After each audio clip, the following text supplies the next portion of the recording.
going to share with you. You are going to enjoy it. And first we have a message bumper, but we're going to have Sue Williams and Tammy Frisco come and share this morning. Can we put our hands together and welcome them as they come to share? After the message bumper, we'll start with Sue Williams.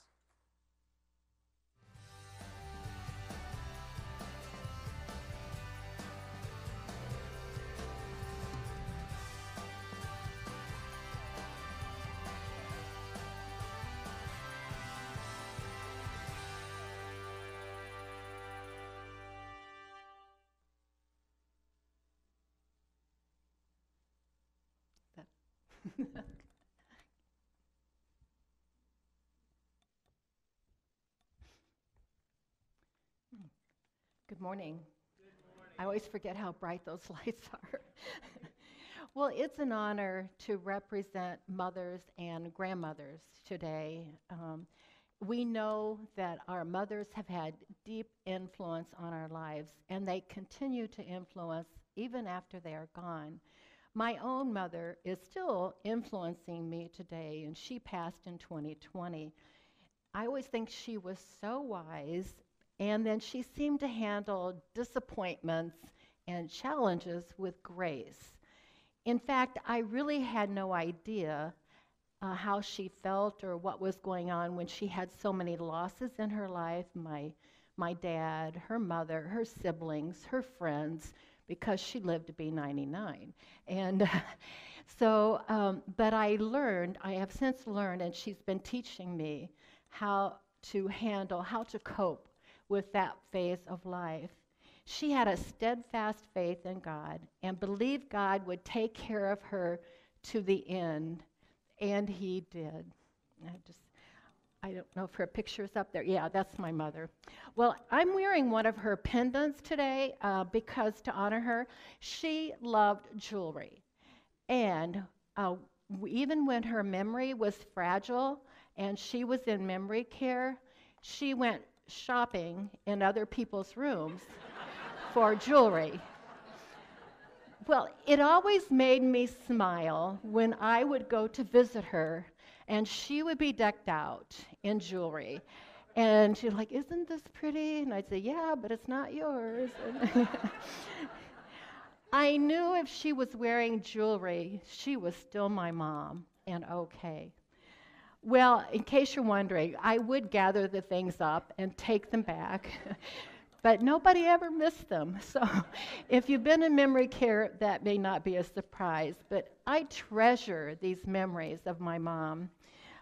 But another mother in the Bible, in the Old Testament, who is influencing me today is Hannah.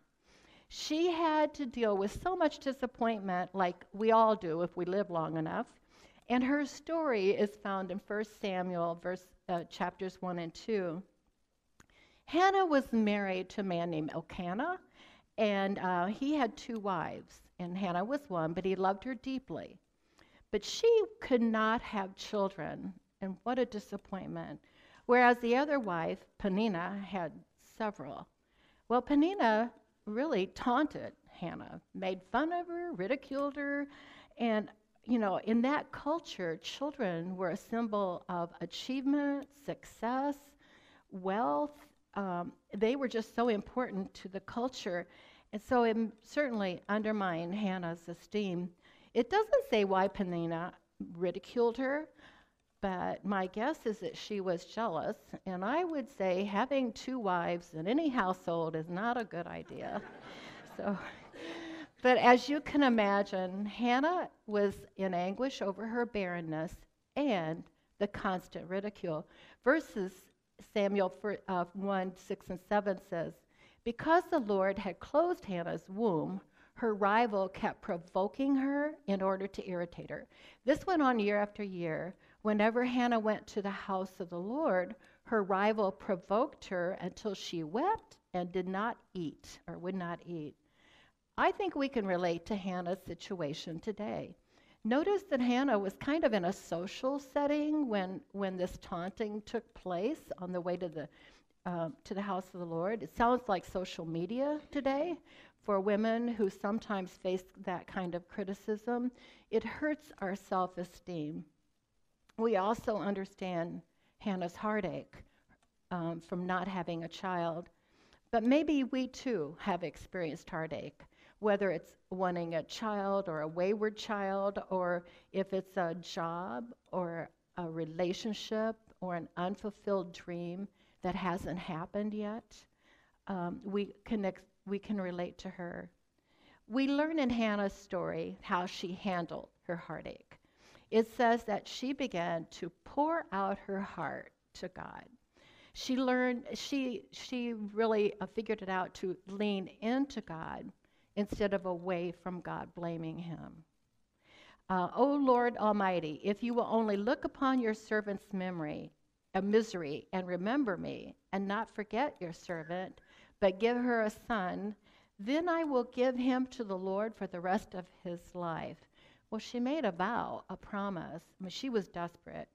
When Eli, the priest, heard her praying, he thought she was drunk because she was in such agony. Well, she responded, no, she wasn't drunk, but she was desperately praying. I think the natural inclination for us, at least for me, when life gets really tough, is to wring our hands sometimes and to worry and focus on the problem instead of praying desperately, as Hannah did. I'm afraid I'm too often guilty of that. Well, Eli answered Hannah and said, go in peace, and may the God of Israel grant you what you asked of him. And then she went away and ate something, and her face was no longer downcast. So why the big change in the attitude? Well, I think it was because she was getting real with God at that moment and gave it to God. And then I think also the word of encouragement from Eli gave her some hope. And I think today that speaks to us to give words of encouragement to those who need hope. But I am learning from Hannah and my mother how we handle disappointment is always a choice. Sometimes I need an attitude adjustment. Often I found that God must do something in me before he can do something for me. The story says that God honored Hannah's vow, and she later gave birth to Samuel, meaning God had heard. You know, it would have been understandable if she would renege on her vow. And, it was her only child. Sometimes we barter with God and say, well, if you do this, I'll do that, but only to take it back after the crisis passes. But Hannah followed through, and she gave Samuel, I'm losing everything, sorry. She gave Samuel to Eli to raise in God's house. I prayed for this child, and the Lord has granted me what I ask of him. So now I give him to the Lord. His whole life will be given to the Lord. Wow, I think that's tough. I'm not sure I could have done it. She nursed him. She cared for him the first few years of his life and then handed him over to Eli to raise and to become God's servant. It makes me think of Abraham when he was asked to sacrifice his son Isaac. It certainly convicts me. God doesn't want just a part of our heart or a piece that we're willing to give. He wants our complete submission of all that is dearest. That's tough. Is my commitment to God that deep? Can I do that? Well, I think for us mothers, it means submitting our children and grandchildren to God and allowing God to lead them and direct them. And sometimes we have to take our hands off of our kids so God can put his hands on them. We can't hold on at the same time sometimes. The end of Hannah's story is a prayer of praise and an act of worship. It comes in Samuel 2. My heart rejoices in the Lord. In the Lord my horn or strength is lifted high. My mouth boasts over my enemies. A little dig to the other wife. For I delight in your deliverance. There is no one holy like the Lord. There is no one beside you. There is no rock like our God. Wow. It sounds like a praise chorus and shows the depth of Hannah's trust in God. And for the rest of the story, Samuel grew up in God's house to be the final, most influential judge of Israel. God had his hand on him. And God graciously gave Hannah 5 more children. God is so good. We can trust him. Here's what I'm learning in summary. How I respond to criticism or disappointment is a choice. I need to give it to God. We can become bitter or better. My worry and despair will turn to hope if I genuinely trust God and believe him for answers to prayer. He is our hope. And the last one, complete submission is not so much about God needing what we have. It's about us believing in God's goodness to the extent that we will take our hands off of everything that we hold dear. He's good. I'm grateful for Hannah's story and my own mother, who was a Hannah in my life. I certainly want to be that kind of mother and grandmother, and I'm still working on it. There's much to do. So, happy Mother's Day.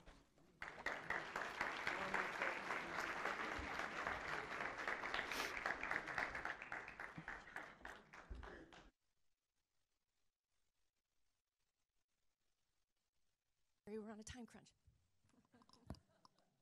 Well, good morning.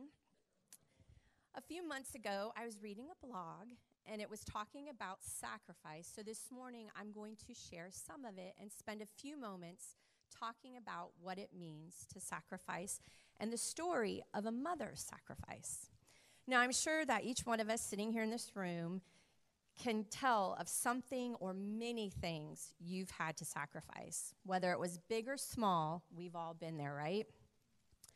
It could be a sacrifice of your time. Maybe you were super busy one time and you had a lot of stuff to get done, but someone called you and needed you to help them with something, and you gave up your plans in order to help someone else. Maybe it was a time when you didn't have a lot of money, but you felt prompted and sacrificed to give money to somebody or something, even though it meant you went without what you needed. Maybe it was family pizza night one night at your house, and you were the last one to the pizza box. There was one piece left, and then you saw a hungry teenage boy still wanting more. So you sacrificed your pizza and ended up having a bowl of cereal or some leftovers out of the fridge. I myself remember a time back where I sacrificed my well-being so 2 of my children didn't have to ride the big Gemini wooden roller coaster at Cedar Point in Sandusky, Ohio alone. Now, I don't do roller coasters, like the ones that flip upside down or spin really fast or put a lot of G-forces on you. But I thought I could do a wooden roller coaster because it just kind of goes up and down and maybe some turns.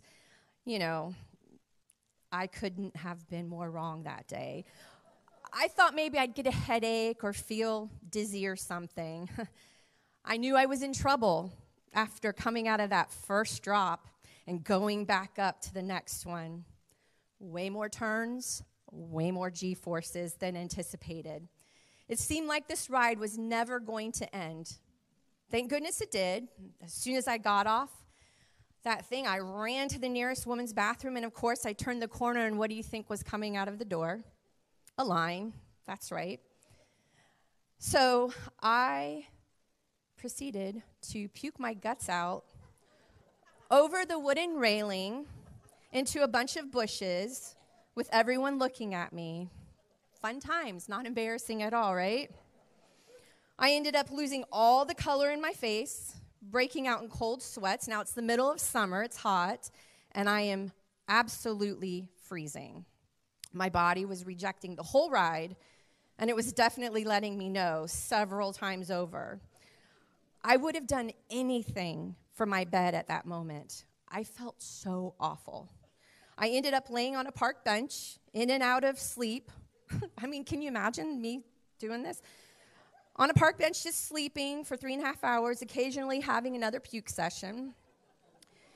People would pass me by and look at me, and some would ask, "Are you okay?" And I'd be like, keeping my eyes closed, just putting my thumb up, saying, "Yep."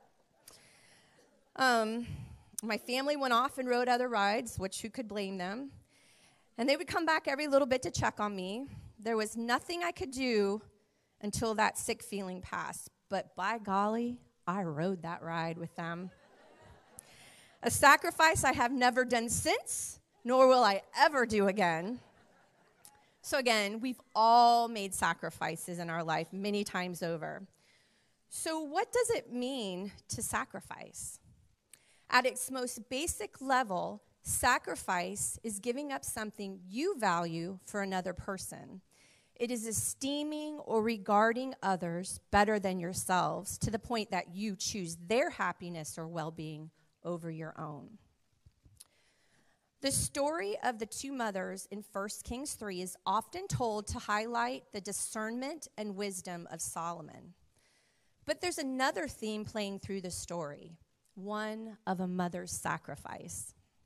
The story of the mother's sacrifice in 1 Kings 3 begins with an encounter between Solomon and God.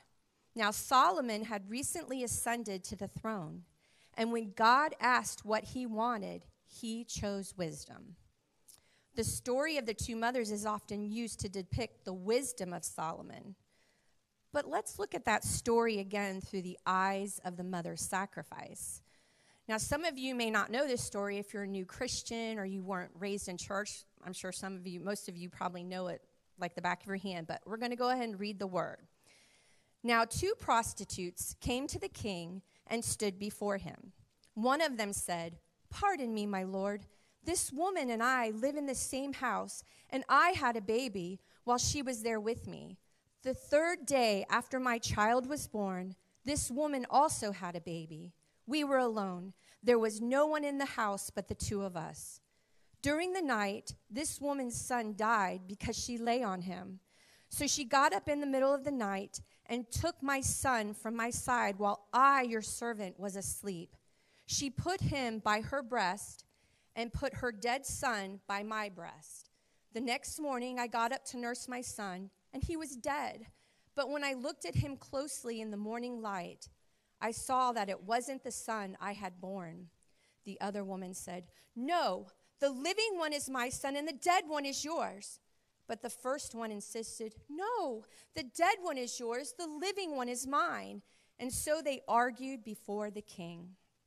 The king said, "This one says my son is alive and your son is dead, while that one says, no, your son is dead and mine is alive." Then the king said, "Bring me a sword." So they brought a sword for the king. He then gave an order, "Cut the living child in two and give half to one and half to the other." The woman whose son was alive was deeply moved out of love for her son and said to the king, "Please, my lord, give her the living baby. Do not kill him." But the other said, "Neither I nor you shall have him. Cut him in two." Then the king gave his ruling. "Give the living baby to the first woman. Do not kill him. She is his mother." That gives me goosebumps. Now, I imagine that the idea of cutting a baby in two seems like a horrible verdict for the young king to pass as these two mothers stood before him. What if they had both agreed? But then why would anyone agree to such a barbaric and cruel act? Yet we see two responses in this story. One woman eagerly agreed to the king's suggestion, while the other just as quickly rejected it. 1 Kings 3:26 in the King James Version reads, "The bowels of the woman yearned for her son." I don't know about you, but I have no idea what it means for bowels to yearn. I mean, do they even know how to yearn? Let's go back to the original language and see if we can figure it out. The Hebrew word for bowels is raham. It could also have been translated as womb, compassion, mercy, or pity. The word translated as yearn is the Hebrew kamar. Another way of translating it could have been grow warm and tender or become emotionally agitated. We almost get the feeling that the woman's womb twinged when she thought about the child she had labored to bring into this world being cut in two. She couldn't let that happen. She couldn't let anything happen to her innocent child. She would rather live without him than have to live with the idea that he was dead. She was willing to make the ultimate sacrifice on behalf of her child, knowing that she wouldn't have him if it meant the other woman would have her and his life would be spared. This mother's sacrifice reminds us of the sacrifice Jesus and our Heavenly Father made on our behalf. Long before you and I were born, God knew we would sin. He knew the consequence of sin was death, eternal death. But rather than trying to find ways for us not to sin, our Heavenly Father put a plan in place. He would send his Son, his perfect Son, to die in our place. Ephesians 5:1-2 says, "Follow God's example, therefore, as dearly loved children, and walk in the way of love, just as Christ loved us and gave himself up for us as a fragrant offering and sacrifice." Jesus also, so I missed the part, sorry. Our Heavenly Father put in a plan in place. He would send his Son, and we would have the chance to live and be reconciled with him. But Jesus also had a choice in his sacrifice. He didn't have to agree to the plan to die in the place of sinful human beings who chose to disobey God. But he did. He chose to make that sacrifice and to put himself in our place because he loved us. Just as that woman loved her son enough to live without him, God's love loves us enough to die in our place. As mothers and also fathers and grandparents and future parents and even ones that don't have children but maybe have special ones of their heart, there are many things we would do for our children. I'm sure if I asked you what you would sacrifice for your child, I would get a long list of things you've already done and will continue to do for your child. I want you to know right now, our Heavenly Father sees your sacrifice. He sees the things you do to safeguard the welfare of your child. He knows just how far you would go to protect your children. I encourage you to remind them of the greatest sacrifice that was made on all our behalf. I pray that through your sacrifices, you remind them of the greatest love story ever told. And like the woman in 1 Kings, the story of your sacrifice will be told long after you no longer walk this earth.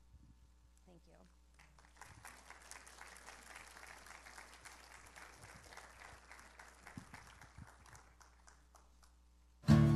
Okay, Mom, I got the rest of my tax stuff. I gotta say, I don't understand any of this. Don't worry, we'll just go through the forms one at a time. Thanks, Mom. Honey! Thanks, Mom.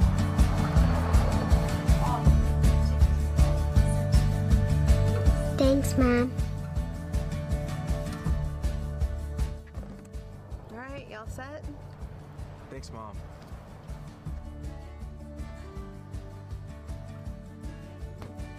Thanks, Mom.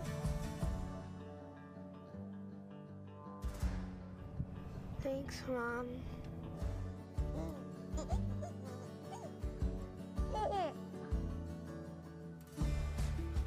Thanks, Mom.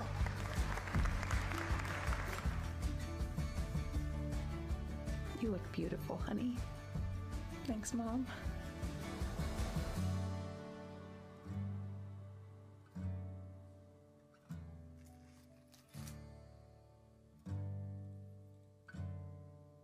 Thanks, Mom.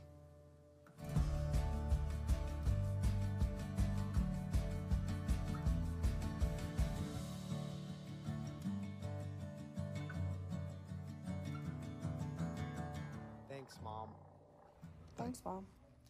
Thanks, Mom. Thanks, Mom. Thanks, Mom. Thanks, Mom. Thanks, Mom. Thanks, Mom. Thanks, Mom. Thanks, Mom. Thanks, Mom. Thanks, Mom.